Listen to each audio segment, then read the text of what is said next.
We have been doing some fun foraging lately on our homestead, and a little bit later in the video I will show you my mulberry crumble that we made this last week. But the other exciting thing that we found this week was a large puffball mushroom. So my son was really excited to pick that, and I decided to turn that into stroganoff. So I did start by peeling the puffball mushroom because I had left it in the fridge for a couple of days, and so the outside was a little bit leathery. And I started by pre-cooking the onions and the ground beef just a little bit to get them going. And chopping up the puffball mushroom was pretty funny, almost like, I don't know, tofu or something is what it looked like, but big fat chunks of mushroom. I added those in with the ground beef and onions to let that cook down. And, you know, a lot of times people to make stroganoff are going to use a can of cream of mushroom soup or something like that. But it's really not necessary. I've got the all the mushroom flavor I need right here from this giant puffball. I just use the fat that is rendered out of the ground beef and add some flour to that to make a roux, and then add some milk. You just want to make sure and add lots of salt and pepper to season that. But there's some homemade mushroom stroganoff. Our bok choy has continued to produce really well, and I'd heard something this year, someone talking about spring greens and how, you know, we all wish we had spinach, but if you can embrace some of these Asian greens, you can have a lot more success with spring greens. And this is definitely, I've been having a lot of success with just my 4 bok choy plants. So this day, there was just a couple of us home, and I was thinking of making kind of a breakfast hash, and I was using some of this roast beef, this canned roast beef I had left over from a recipe in the last video, and I went ahead and added a couple of eggs and milk to this and scrambled it up to kind of make a breakfast hash. It wasn't the most popular thing I've ever made in this house. Served it with some fresh green onions and sesame seeds, but you know, it was hearty. So I thought I'd give the bok choy another try, and this time I just fried it up with some toasted sesame oil and salt and served it alongside pot stickers, and it went over better than the last one. So I'm going to close the door, and if you're on this side, you can get it. If you're on that side, you don't get it. I've told you before we regularly make homemade pizza, so we decided to do that this day.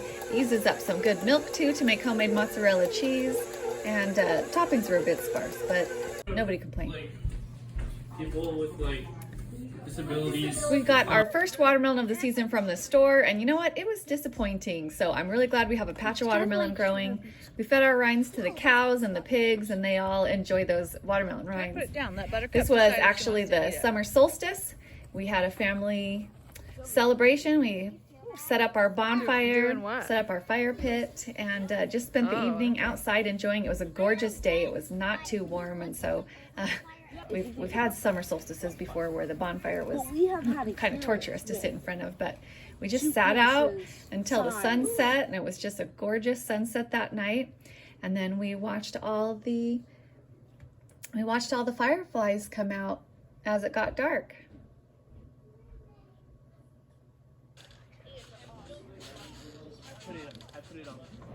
So here's that mulberry crumble that I promised. I just macerate some of these mulberries with a little bit of sugar to kind of turn them into a fruity jelly substitute, and made the crumble with its butter and flour and brown sugar and oats, and you press about 2/3 of it down into the pan and spread out the fruit layer, and then sprinkle the last bit of the crumbs on top. I'll have to get this recipe put on my blog, but it was really delicious and a fun way to use these mulberries that are just around on the homestead. On this pantry challenge, my kids have been really missing sandwich bread, and so I went ahead and made some sandwich bread for them this day. This is King Arthur Flour's Vermont, it's like a Vermont sandwich bread or something like that. Vermont oat and honey, Vermont oat and honey sandwich bread. Anyways, it's really good. It's a really good recipe, and it makes a nice a hearty loaf, but it's definitely flexible and able to be made into sandwiches and or just enjoyed with butter.